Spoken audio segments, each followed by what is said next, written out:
The fundamental of any tuning is based on the quality of the unisons. At some point, no matter how you set this first note, you're faced with the project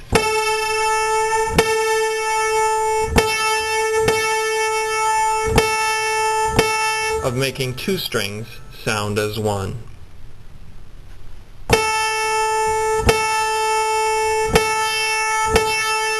You can hear the beats, the wavering of the pitch as you go away from the pitch to where it's very fast.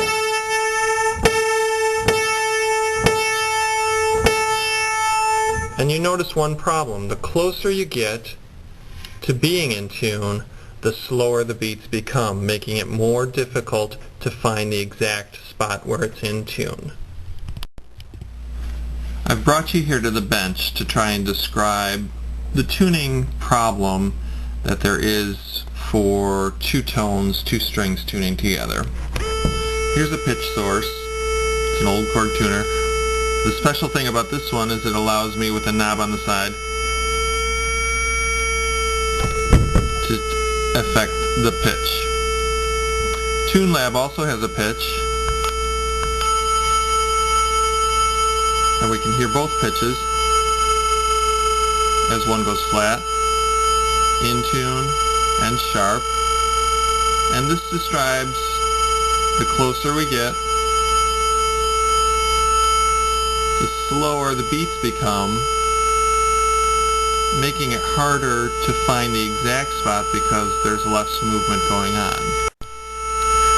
Since piano tones are so short-lived and gets more difficult to move the pin in such small degradations, it's helpful to actually find the pitch by going below to kind of bracket the spot.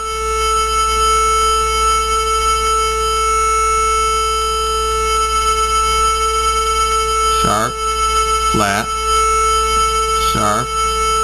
Now obviously you don't have to go way flat or way sharp.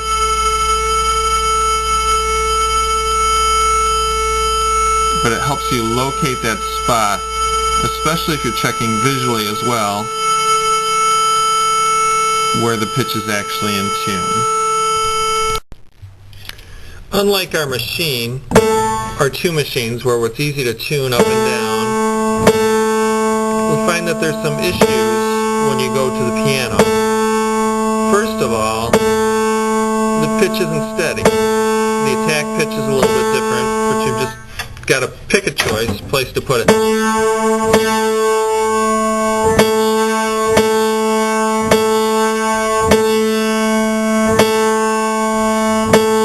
You find that you may need to go above the pitch, below the pitch, just like on the machines, but then to settle it in the middle,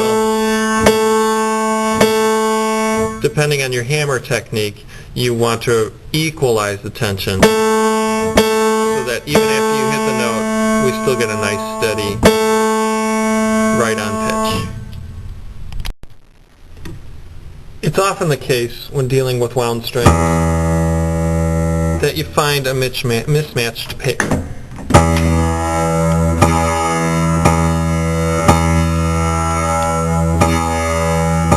No matter where you go, it just doesn't quite sound right. And again, if we use that up and down to let your ear determine what the pitch changing is going to be,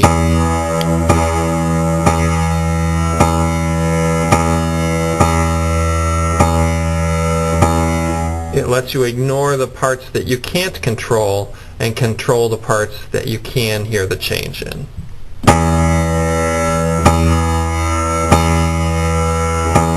It's not perfect, but it's the best these unmatched strings can be. Many times we're faced with a string that has a beat all on its own. This one's minor, but it's there. And instead of tuning that note and then trying to tune other notes to it, it's often better to start on the other side of the unison, tuning back, giving yourself two solid notes,